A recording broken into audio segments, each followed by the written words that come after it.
Narito ang malalaki at makabuluhang balita ngayong araw. Hataw Balita ngayon. Inutusan ni Pangulong Ferdinand Bongbong Marcos Jr. ang mga ahensya ng gobyerno na ihanda ang lahat ng assets ng Pilipinas sa himpapawid o sa dagat man para ilikas sa mga Pilipino sa gitna ng kaguluhan sa Middle East. Sa isang online meeting kasamang mga kasapi ng gabinete, sinabi ni PBBM na kailangan ng mabilis na aksyon upang maibalik ang mga Pilipino na nasa delikadong sitwasyon sa Lebanon at Israel. Tiniyak naman ni Defense Secretary Gilberto Teodoro Jr. na handa na ang bansa na ilikas sa mga apektadong Pilipino habang hinihintay pang diplomatic clearances mula sa Lebanon. Hataw Balita ngayon. Nagbabala ang Department of Foreign Affairs o DFA laban sa isang human trafficking scheme na tumatarget sa mga Pilipina upang dalhin sa Cambodia para maging surrogate mothers. Ayon sa Embahada ng Pilipinas sa Cambodia, nasa 20 Pilipina ang nailigtas mula sa nasabing operasyon, kung saan 13 sa kanila ay buntis na. Sinabi ng DFA na nire-recruit online ang mga biktima at pinangangakuan ng trabaho sa ibang bansa. Ngunit sa kalaunan ay dinadala sila sa Cambodia kung saan ipinagbabawal ang surrogacy. Hataw Balita ngayon. Ikinatuwa ng mga mambabatas, lalo na ng mga miyembro ng House Quadruple Committee, ang naging pahayag ni dating Pangulong Rodrigo Duterte na handa siyang humarap sa pagdinig ukol sa umano'y extrajudicial killings sa war on drugs sa ilalim ng kanyang administrasyon. Pagtitiyak ng mga mambabatas, ibibigay naman nila sa dating Pangulo ang sapat na respeto at paggalang sa pagharap nito sa pagdinig. Gayunman, hindi pa nila ito maiimbitahan dahil marami na silang resources o resource person na inaasahang dadalo sa Quadcom hearing bukas, October 11. I'm so glad na naging open si dating Pangulo natin to attend the hearing. No? But at this point in time, I don't think we're going to invite him sapagkat napakarami ng iimbitahan namin. Hataw Balita ngayon. Sa kanyang unang araw bilang kalihim ng Department of the Interior and Local Government, sinabi ni Secretary John Vic Remulla na una niyang pagtutuunan ng pansin ang digitalization ng mga transaksyon sa lokal na pamahalaan para mabawasan ang korupsyon, pag-centralize ng sistema sa nationwide 911 response at pagtitiyak ng tuluyang pagsasara ng mga pugo sa bansa. Kasama rin sa kanyang plano ang pag-aalis ng padrino system sa hanay ng pulisya, pagbibigay ng karapatan sa mga mayor na mamili ng kanilang chief of police at ang pagsisiguro ng zero casualty sa darating na halalan. Batid ni Secretary John Vic na mahirap at mabigat ang kanyang bagong tungkulin pero tiniyak niyang handa siya sa kanyang trabaho. The entire job is a challenge. There are no easy days in this job. If you deal with 1,600 municipalities, several hundred cities, several thousand policemen, jails. It's not every day is a challenge, and every day is a day of improvement. So there are no easy days. Hataw Balita ngayon. Tiniyak ng Philippine National Police o PNP na may sinusunod silang batas o pulisiya ukol sa promotion o paglalagay ng mga key officers sa organisasyon. Kasunod dito ng naging pahayag ni Department of the Interior and Local Government Secretary John Vic Remulla na nais nitong tapusin na ang umano'y palakasan system at politika sa hanay ng pambansang pulisya base na rin sa karanasan niya sa kanyang probinsya. Dagdag pa ng bagong kalihim, dapat ay maging merit-based ang promotion ng mga mapupunta sa mas mataas na ranggo. Dito po sa sinasabi po na palakasan po na ang PNP naman po ay may mga existing policies po para po maiwasan nga po nitong mga palakasan, particularly sa promotion po at pagde-designate po ng mga particularly mga senior officers po natin. Meron po tayong existing senior placement and promotion board na mula po yan sa national headquarters, regional headquarters to make sure yun lamang pong mga competent and qualified officers po ang nailalagay po doon sa mga key positions. Hataw Balita ngayon.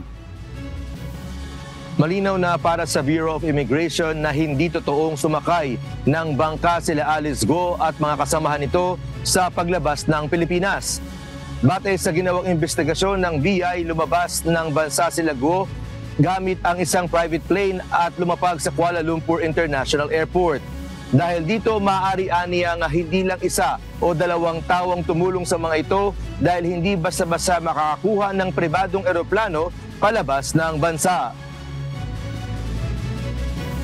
Po sa ating analysis, mukhang malabo po na isang major international airport or seaport ang ginamit niya dahil i-check po natin lahat ng mga manifest ng mga aircraft na umaalis po mula July 1 to 20 at wala po tayong nakita any departure nila from aircraft and seacraft po na in-inspect ng Bureau of Immigration.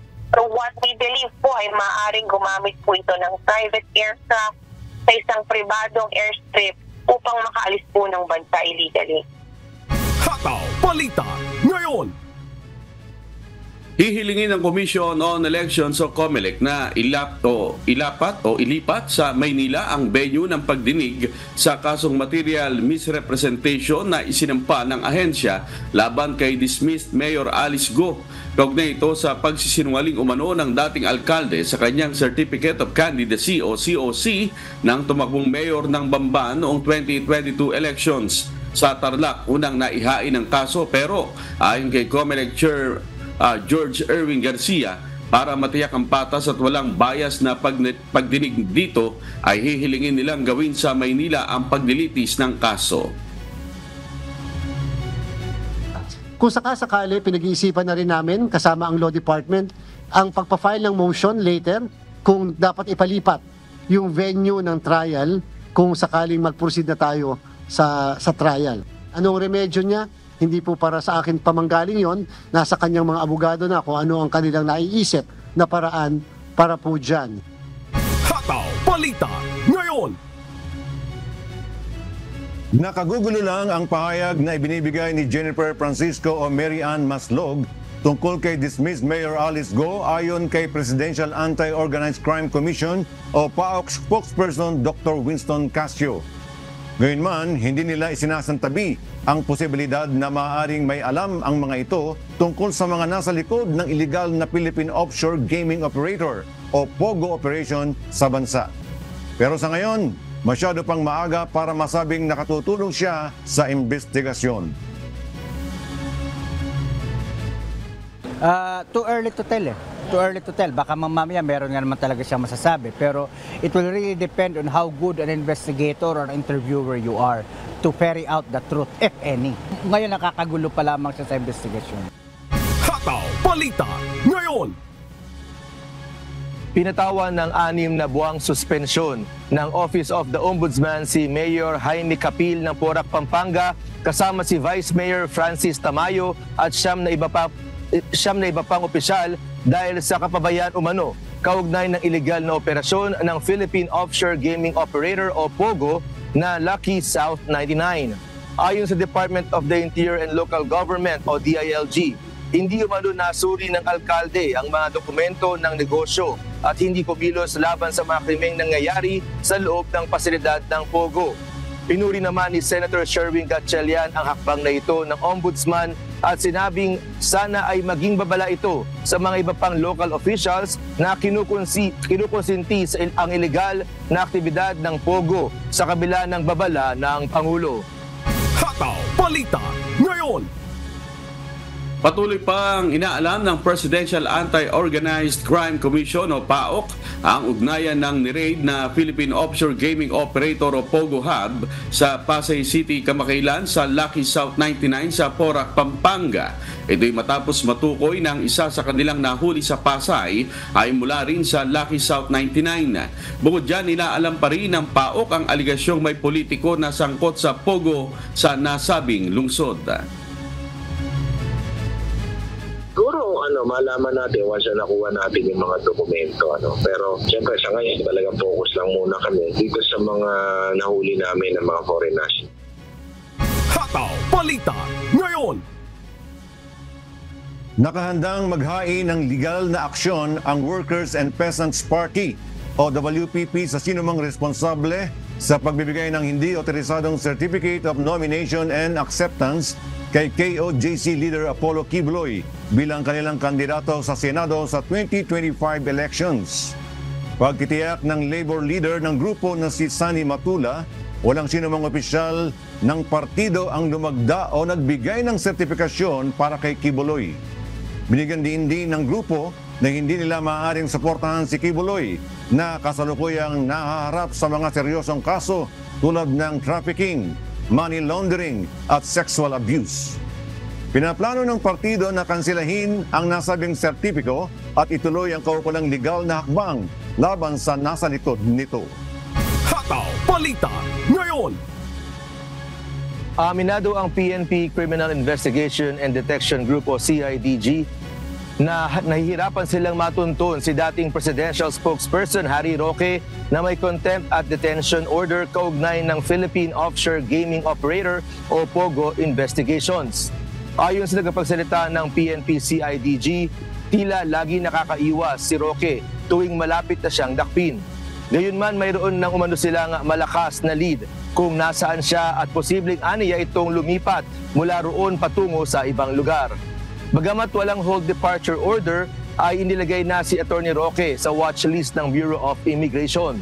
Sinabi ni Interior Secretary John Vic Remulla na hindi tinuturing na pugante si Roque, ngunit kailangan pa rin nitong harapin ang mga alegasyong binabato sa kanya. Hataw Balita ngayon.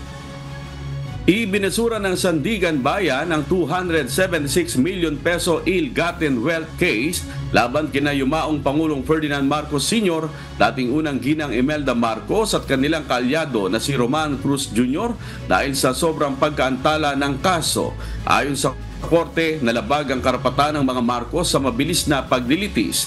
Gayun din, ikinokonsidera ang kalusugan at edad ng dating unang ginang Imelda Marcos na 95 years old na hirap nang humarap sa korte. Kasama sa mga pinag-uusapang ari-arian ang mga lupa at condo unit sa Baguio City, Metro Manila at California, USA na umano'y binili sa hindi tamang paraan. Nabanggit din ng korte na wala nang natitirang aligasyon laban sa ari-arian ni dating Pangulong Marcos Sr. kaya inaprubahan na ang pagbasura sa kaso. Hataw Balita ngayon.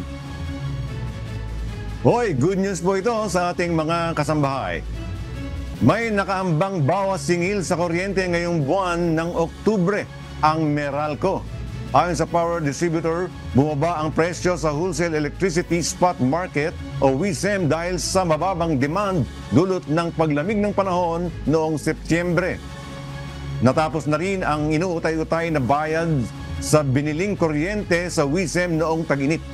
Gayunman, hindi pa naglalabas ng pinal na presyong mababawas sa singil ng kuryente ngayong buwan ang Meralco.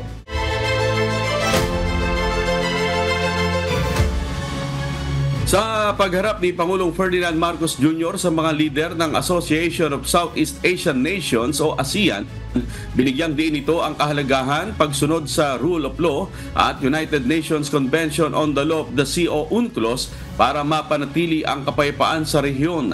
Inihayag ito ng Pangulo bagamat hindi niya partikular na binanggit ang nagpapatuloy na aggression ng China laban sa Pilipinas sa pinag-aagawang teritoryo sa West Philippine Sea.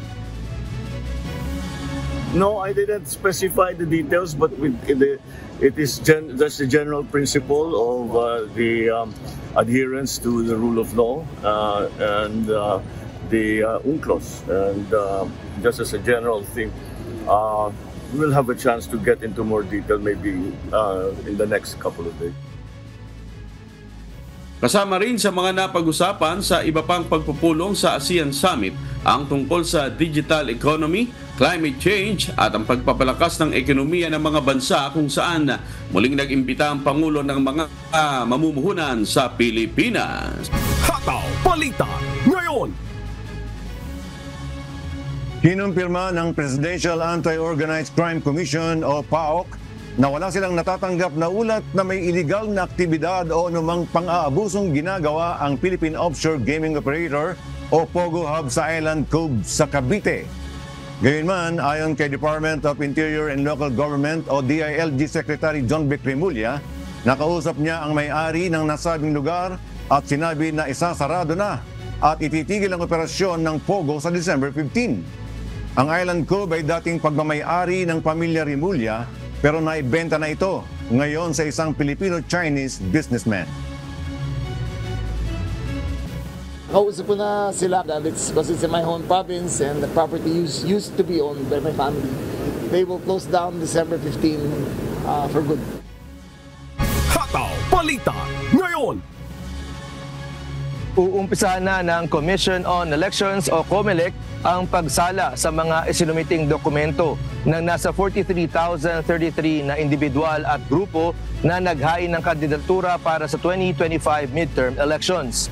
Uunaying alamin ng ahensya kung sino sa mga ito ang maituturing na nuisance aspirants. Sa ilalim ng COMELEC Rules of Procedure, maituturing na nuisance ang isang kandidato kung ang layon ng pagtakbo ay upang kutyain o guluhin ang proseso ng eleksyon o lituhin ang mga botante o kaya hindi tunay na sinserong kumandidato. Nilinaw pa ng komisyon na hindi batayan ang financial capacity at kawalan ng partido para madeklarang nuisance ang isang aspirant. Pagtitiyak ng COMELEC, maingat silang sa pagsala at sa pagdeklara kung sino ang nuisance aspirants. To me, it's really more seriousness to serve and hold public office. At kung paano yung seriousness na yon, hindi mo makikita sa isang pagkakataon na final mo lang ang candidacy. You have to have a background checking of the candidate. Yun ang dapat ginagawa din ng aming law department. Hataw Balita ngayon. Sa pagdinig sa panukalang budget ng Department of Energy para sa 2025, natanong ni Senator Risa Ontiveros ang tungkol sa National Household Electrification Project ng ahensya. Ayon kay Antonio Mariano Almeda, Administrator ng National Electrification Administration, maabot pa sa 4.2 milyong bahay ang wala pang kuryente at hamon ang kakulangan ng pondo sa pagkamit ng kanilang target. Gayunman, sinabi niyang patuloy pa rin ang pag-usad ng proyekto at inaasahang makukumpleto sa 2028. We are progressing on the 5-year plan, 89%, 2023, 91%, 2024, 94%, at 2025, 97% at 2026, and 100% at 2027. Maabot sa 3.1 billion pesos ang panukalang pondo ng DOE para sa susunod na taon. Mas mataas ito sa ibinigay na 2.7 billion pesos na pondo sa ahensya para ngayong taon.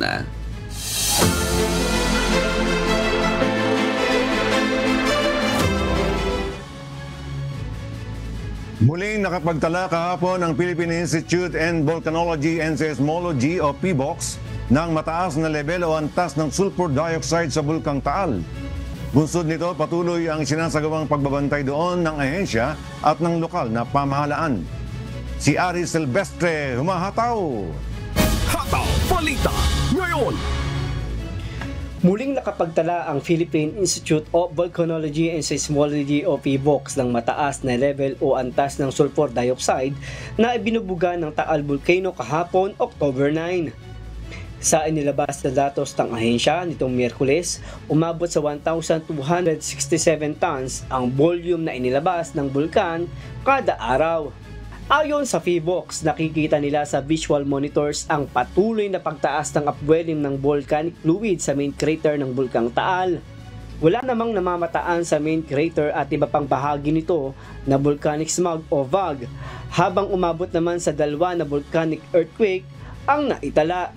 Samantala, may mga ilang residente pa rin sa Tanawan, Batangas na nangangamba dahil sa patuloy na paglabas ng usok ng Bulkang Taal.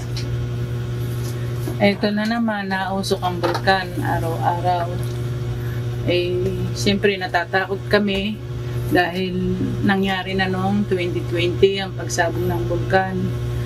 Araw-araw nausok, tanaw dito sa amin at malapit ako sa dagat.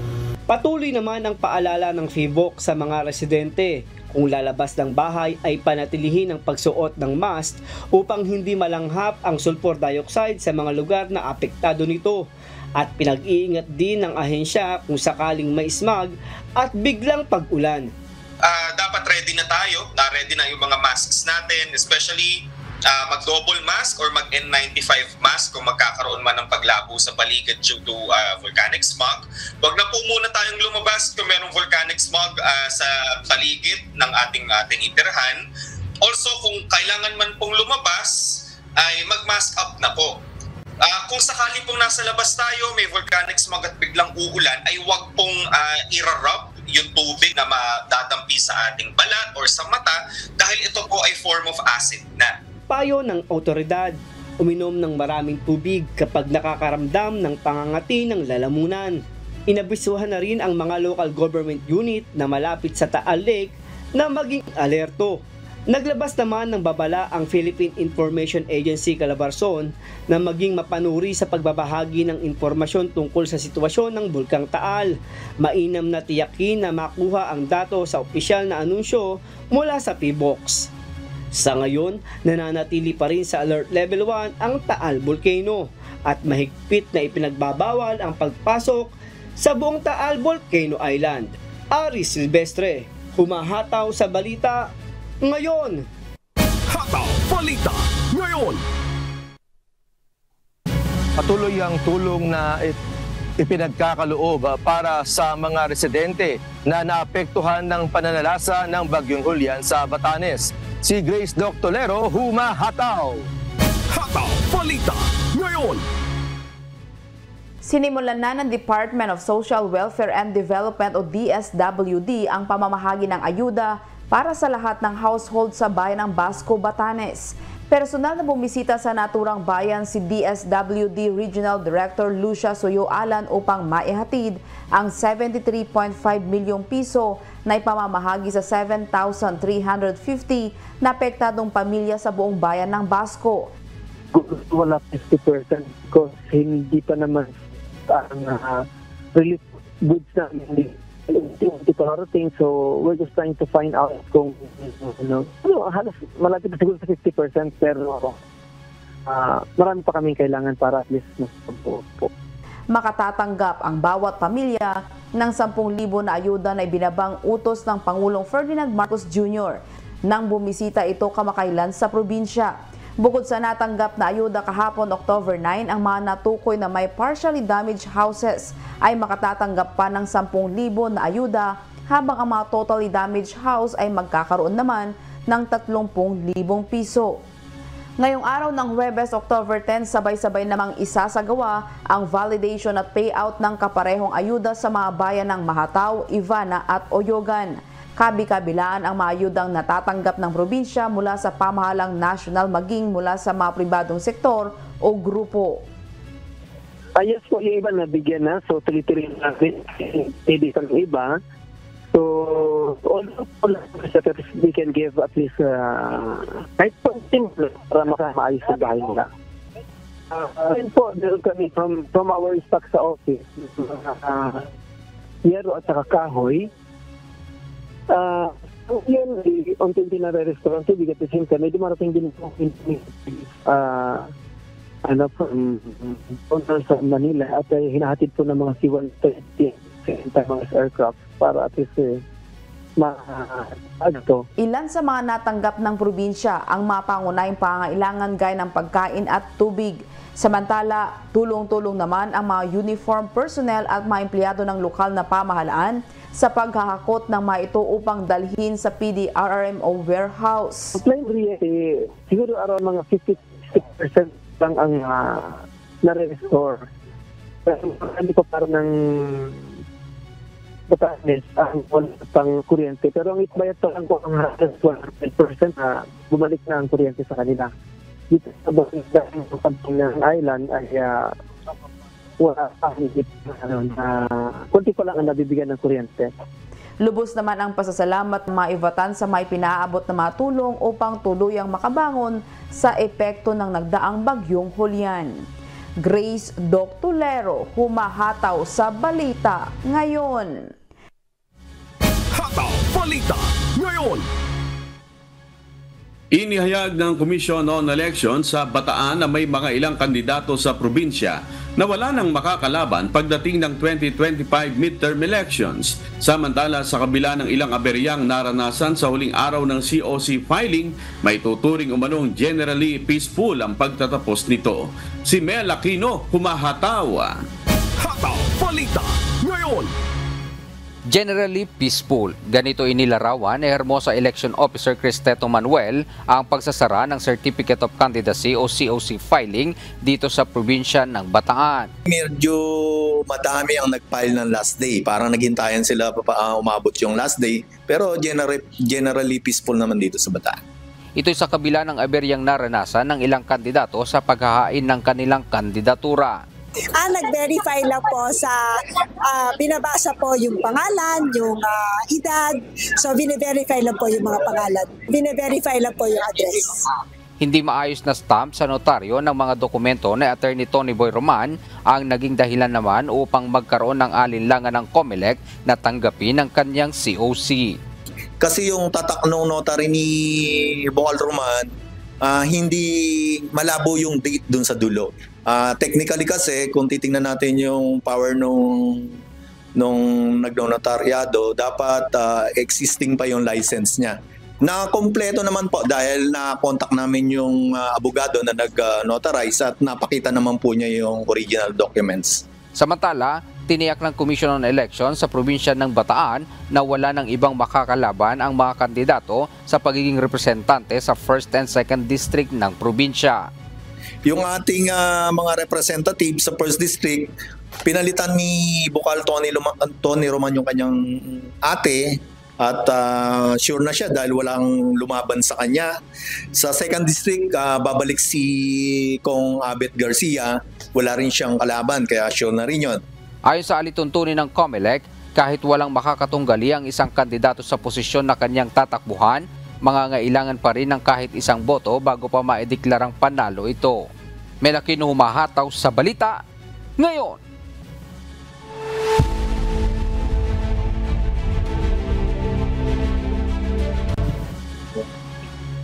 Nagpahayag ang Hezbollah ng pagsuporta sa Lebanon ceasefire. Kasabay ito ng pagpanaw ng leader mula sa Israeli strikes. Ito ang humahataw na balita ni Cap Carriedo. Hataw Balita ngayon. Sa kauna-unahang pagkakataon, nagpahayag ng suporta ang Hezbollah sa political efforts ng Lebanon na magkaroon ng ceasefire. Ito ay matapos ang malalakas na pag-atake ng Israel na nagdulot ng pagkamatay ng karamihan sa mga nasa matataas na ranggo ng militant group. Ayon kay Hezbollah Deputy Chief Naim Qassem, kung mangyari ang ceasefire at maabot ang diplomacy, saka palang pag-uusapan ang ibang detalye. Ayon naman kay US State Department spokesperson Matthew Miller, ang pagsuporta sa ceasefire ng Hezbollah matapos ang isang taon na pagtanggi nito ay nagpapakita na nasa alanganing sitwasyon ang grupo. Kath Carriedo, humahataw sa balita ngayon. Hataw Balita ngayon. Inuusisa ng Republican Party ang proseso ng mail-in at absentee voting sa mga battleground states upang matiyak na walang mangyayaring dayaan. Nakahanda naman ang mga Democrats na sagutin ang anumang akusasyon ng Republicans. Mula sa Edmonton, Canada, may humahataw na balita si Charles Corpus live. Hataw Balita ngayon. Magandang hapon dyan sa inyo, Charles. Mainit na ang eleksyon dito sa Amerika. Bakit ba kine-question pa rin ng mga Republicans itong mail-in ballots at absentee voting sa US? Sunny, dahil hinala nga ng mga ito na dito nagsisimula ang katiwalian. Nagudyok ito ng maraming demanda sa mga battleground states kung saan pinagdududahan ng mga Republican kung ang mga balota ay maayos na selyuhan at kung ang mga ito ay namarkahan ng tama. Una nang nagbabala si presidential candidate Donald Trump na hindi ito papayag na muling madaya sa eleksyon kung kaya todo ang pagbabantay ng mga Republican sa mga polling precinct. Binigyan din ni Trump na mahalaga ang bawat pagboto, kabilang na ang maagang pagboto at absentee voting. Matapos ang pandemya ng COVID-19 noong 2020, naging popular ang mail-in at absentee voting kung saan malaki ang lamang ni President Joe Biden. Nakararanas pa rin ng mataas na bilang ng mail-in at absentee voting sa mga swing states gaya ng North Carolina, Pennsylvania, Nevada at Michigan. Nakahanda naman ang Democrats sa sagutin ng reklamo ng mga Republican. Inaasahan na ng mga election officials ang ganitong eksena sa halalan. Alexis Sani? Oo, Charles, dito sa US ngayon, nagsisimula na makatanggap ang mga botante ng yung mail-in ballots na sinasabi mo kanina. Yung ibang mga kababayan natin nakatanggap na rin ng mga mail-in ballots. Para ba sa mga botante at sa mga partido na ito, Charles, ano ba ang magiging advantage ng advance voting para sa kagaya niyang mail-in ballots na sinasabi mo kanina, Charles? Yes, isang advantage ng advance voting ay nakapagpahintulot ito na bumoto ng personal sa isang lugar ng botohan bago pa ang halalan, kaya't mas naging accessible at convenient ito na in turn naman nagkakaroon ng higher election turnout. Balik sa'yo, Sunny? Alright, keep us updated sa eleksyon dito sa US. Salamat, Charles Corpus. Mula naman dyan sa Edmonton, Canada. Hataw Balita ngayon. Humina ang Canadian dollar kontra US dollar dulot ng pagbaba ng presyo ng krudo sa pandaigdigang merkado. Ito ang humahataw na balita ni Crespo Gaban. Hataw Balita ngayon. Bumagsak ng 0.4% ang Canadian dollar kontra US dollar noong Martes, October 8, kasabay ng pagbaba ng presyo ng langis ng 4%. Naitala ang 7-week low ng Canadian dollar value na umabot sa 1.3665 Canadian dollar o 73.18 US cents. Isa sa mga nakikitang dahilan ng pagbaba nito ay ang pagtaas ng ekonomiya ng Estados Unidos, bunsod ng pagbabawas ng interest rate ng Federal Reserve noong nakaraang Setyembre at sa malakas na US job data noong nakaraang linggo. Dagdag pa rito ang lumalalang tensyon sa gitnang silangan at ekonomiya ng China ay nakaapekto rin sa pagbaba ng Canadian dollar. Crespo Gaban, humahataw sa balita ngayon. Hataw Balita ngayon. Hindi pa man nakababangon ang mga residente sa West Florida mula sa pinsalang hatid ng Hurricane Helene. Nakaamba na naman ang bagyong Milton na magdadala ng lubhang mapanganib na sitwasyon.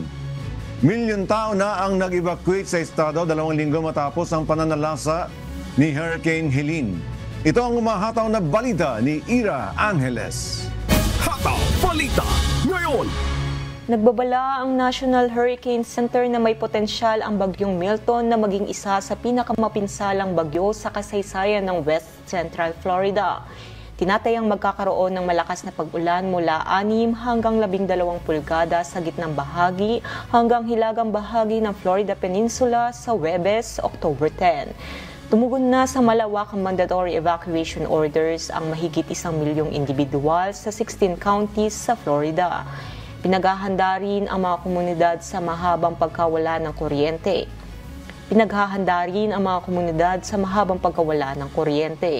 Nagpahayag ng kanyang karanasan ang isa nating kababayan sa Florida. Simula po nang mabalitaan ko na Hurricane 5, itong si Hurricane Milton, agad-agad po kami nag-ready at nag-prepare po ng aming bahay. Minake sure po namin na safety ito at low din ay walang maging damage sa mga bintana at mga pintuan at sa bubong. Tapos ready po kami para mag-evacuate papuntang Georgia dahil buong Central Florida po ay tatamaan. Actually, buong Florida po. Tapos, ang situation po ngayon ay traffic na po sa mga highway dahil maraming Floridians ang nagtatravel papuntang Georgia at nagkakaubusan na rin po ng gas at mga tubig sa mga bilihan. Bandang gabi nitong Martes, 17% na ng mga gasolinahan sa Florida ay naubusan ng gas. 46% dito ay nasa Tampa Bay area. Ira Angeles, humahataw sa balita ngayon.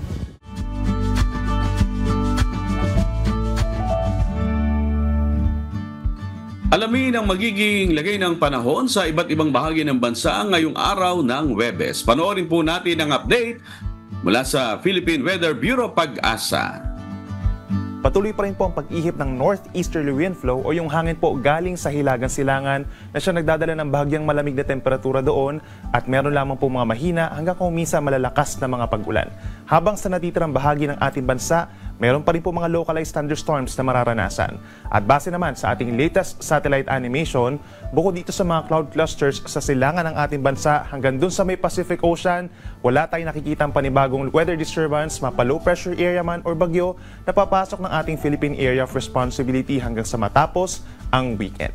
Ngayong araw at sa mga susunod pa na araw, wala po tayong mararanasan na gale warning or pagtaas ng mga pag-alon, banayad at katamtaman sa malaking bahagi ng ating bansa. Kapag may mga thunderstorms po, posibleng umakyat pa rin sa 2.5 metro.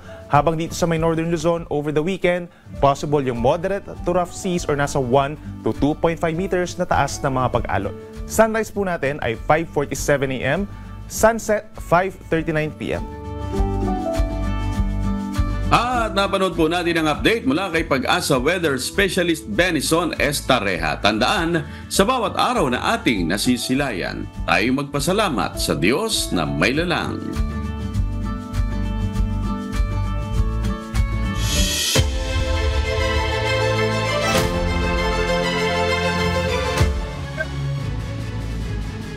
Posibleng may silalan sa Comelec areas of concern ang Sharif Agwak sa Maguindanao del Sur, kasunod ng nangyaring barilan sa pagitan ng mga taga-suporta ng mayoralty candidates sa huling araw ng filing ng Certificate of Candidacy. Bunsod nito, magpapadala ang Philippine National Police ng karagdagang tauhan sa lugar para matiyak na hindi na mauulit ang ganitong uri arasan. Ayon kay PNP Public Information Office Chief Police Brigadier General Jean Pajardo, 6 ang naitalang biktima sa insidente, kung saan isa ang nasawi at isa pa ang kritikal ang kalagayan. Well, this will be considered definitely because kasama po dun sa parameters kung ang isang area po ay meron po tayong reported ng mga occurrence po ng politically motivated incidents po, including during the current election na time po, ay definitely makakasama po tong areas na ito, at least doon po sa level po ng yellow category, kung ang saan ang nakalagay po doon ay election areas of concern, kung saan there is an existing intense political rivalry. Meron po tayong occurrence ng suspected politically motivated incidents, at of course, yung pong mga possible proliferation po ng loose firearms, and of course, yung mga local threat groups po doon sa area.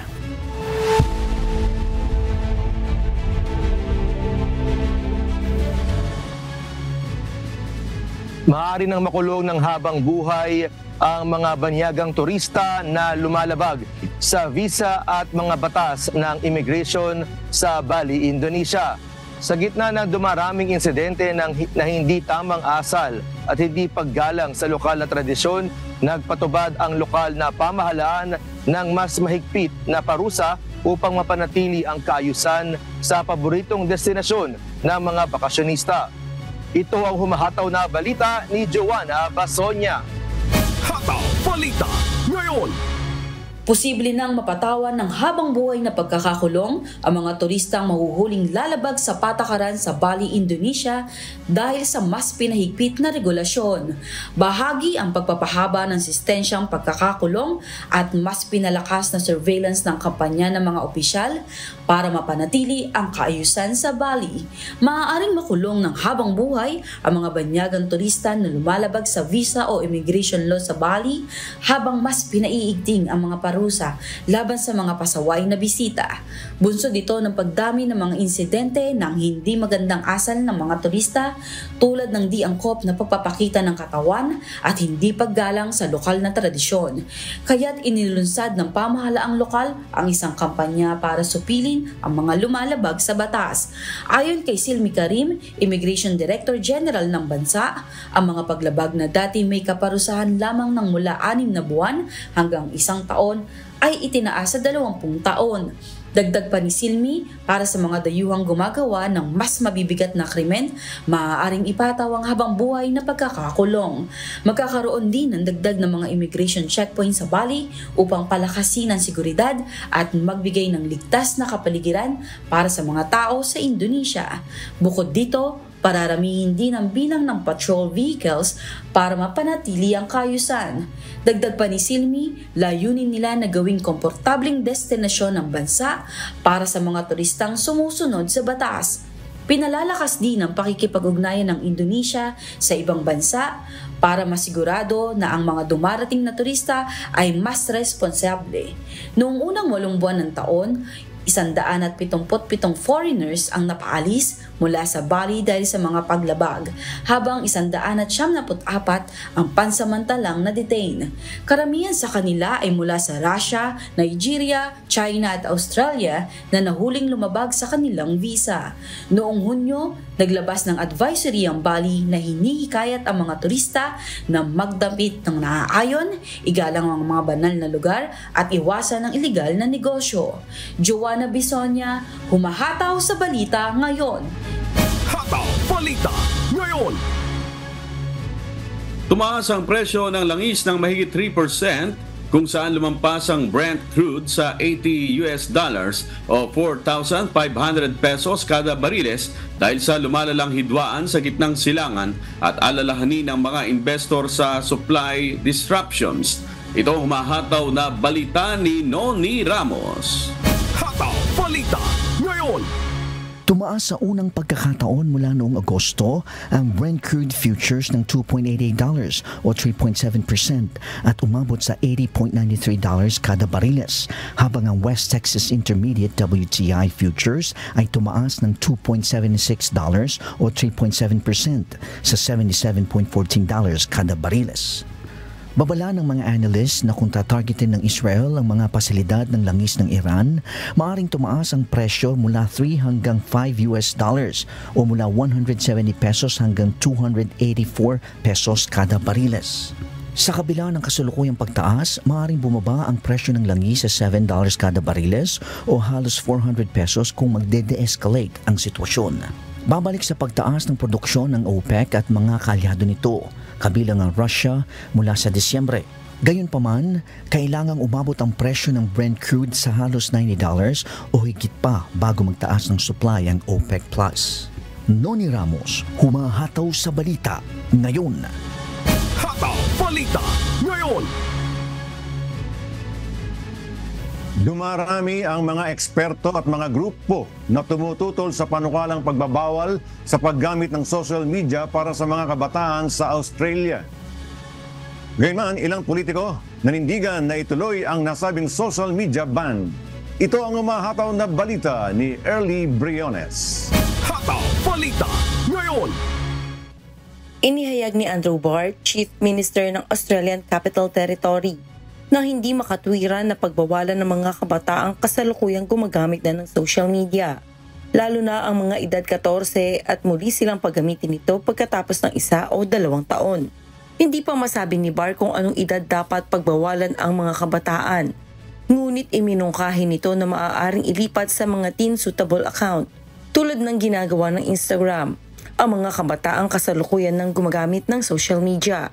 Patuloy naman ang pagdami ng mga iba't ibang grupo at organisasyon sa buong Australia na tumututol sa panukalang social media ban sa mga kabataan. Gayunpaman, ilang politiko at karamihan sa mga magulang ang patuloy na sumusuporta na isulong ang nasabing social media ban para sa mga kabataan edad 15 pababa. Early Briones, humahataw sa balita ngayon. Hataw Balita ngayon. Planong gamitin ng Southeast Asian nations ang emission reporting system ng Japan na naglalayong mapahusay ang data reliability at bumuo ng targeted climate change strategies. Ito ang humahataw na balita ni Axis Salem. Hataw Balita ngayon.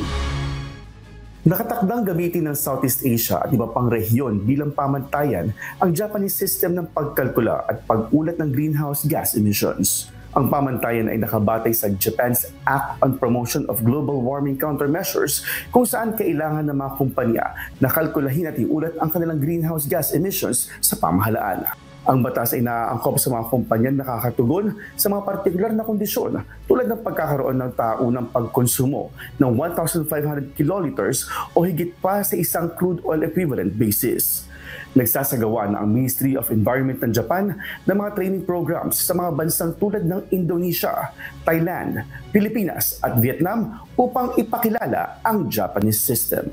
Axis Salam, humahataw sa balita ngayon!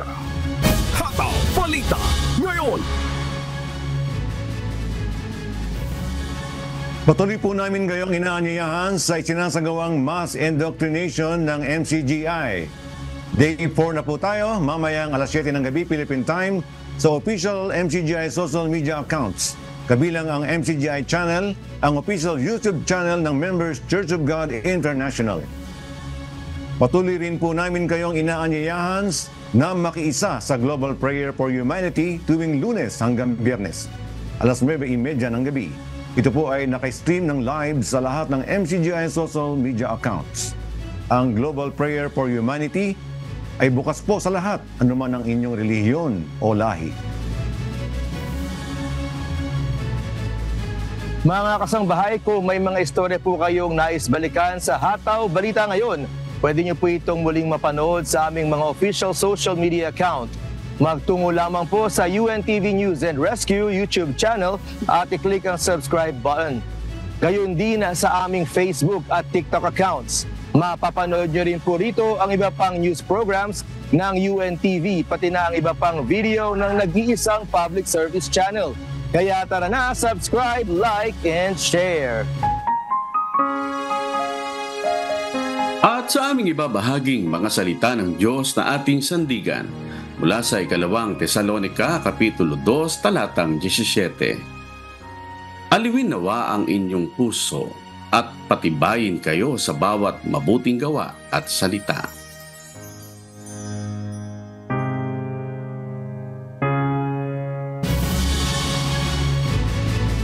At yan pong mga umahataw na balita ngayong umaga ng Webes, ika-10 sa buwan ng Oktubre 2024. Sa ngalan po ng lahat ng bumubuo ng UNTV News and Rescue, UNTV Radio Libertad 1350 at ng ating mga correspondent mula Luzon, Visayas at Mindanao. Mula po rito sa Pilipinas, ako po ang inyong amigo, Sherwin Kulubong. At yan po ang mga umahataw na balita sa iba't ibang panig ng mundo ngayong Thursday morning, October 10, 2024. Mula rito sa Amman, Jordan, ako si Bert Cerudo. Ako na ba po si Sunny Cos mula rito sa Los Angeles, California, USA. At dito sa UNTV at sa UNTV, Radyo La Verdad 1350. Diyos ang aming sandigan, serbisyo publiko ang aming pinahalagahan. Susunod na po ang Good Morning Kuya. Salamat po sa Diyos at magandang umaga.